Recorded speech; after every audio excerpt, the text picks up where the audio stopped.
আমি যেহেতু মেয়েদেরকে আমি শেখাই, মানে আমার যে স্কুলের স্টুডেন্টদের শেখানো হয়,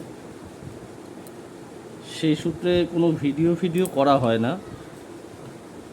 প্রতিবারই ভাবি যে একটু ভিডিও করব বা কিছু, কিন্তু হয়ে ওঠে না। আসলে সমস্ত কাজের মধ্যে এতটা ব্যস্ততা থাকে আমার যে ভিডিও আর করা হয় না। তো যাই হোক, আমার একটা নতুন স্টুডেন্ট, সে আমাকে বলেছে যে স্যার আপনি কেন করেন না।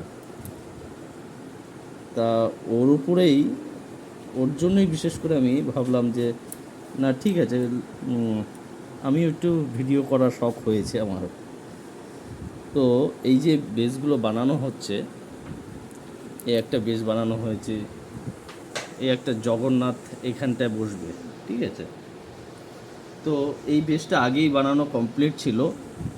তা চিন্তা করলাম একটা, এই বেসটা যে অনেকটা চওড়া যেহেতু, এই জায়গাটা একটা কিছু দিলে ভালো লাগবে। তো তার জন্যই আমি এইটাকে এখানে সেটিং করছি।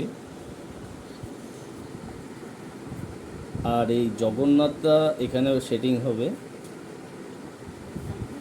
অ্যাকচুয়ালি ভিডিও করার মতো সময় হয় না, কেননা আমি উডের উপরে যেই কাজগুলো আমি করি অ্যাকচুয়ালি সেইগুলোই আমি সময় মতো করে করতে পারি না। কিন্তু চেষ্টা করি তার ফাঁকে ফাঁকেও মাঝে মাঝে একটু করার, কিন্তু সবসময় তো আর হয়ে ওঠে না।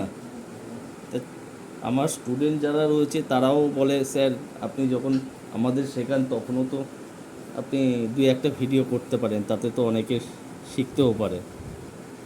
তা আমি তাই চিন্তা করে এখন থেকে ভাবলাম যে না, মাঝে মধ্যে আমাকেও একটু ভিডিও করতে হবে, যদি আমার জন্য কারো উপকারে বা আমার কারো লাগে কাজে, ঠিক আছে। তো এই যে বেসটা তৈরি করেছি, এটার মধ্যে অন্য একখানা আইটেম ছিল, সেটা আমি এখন এদিকে ঢুকিয়ে দিচ্ছি। এই বেসটা আইটেম ছিল অন্য, কাজে লাগিয়ে দিচ্ছি এটা। যেহেতু বেসটা চওড়া, কেমন লাগছে তোমরা আমাকে জানাবে। তাহলে আমি নেক্সট ভিডিও করব যদি তোমাদের ভালো লাগে।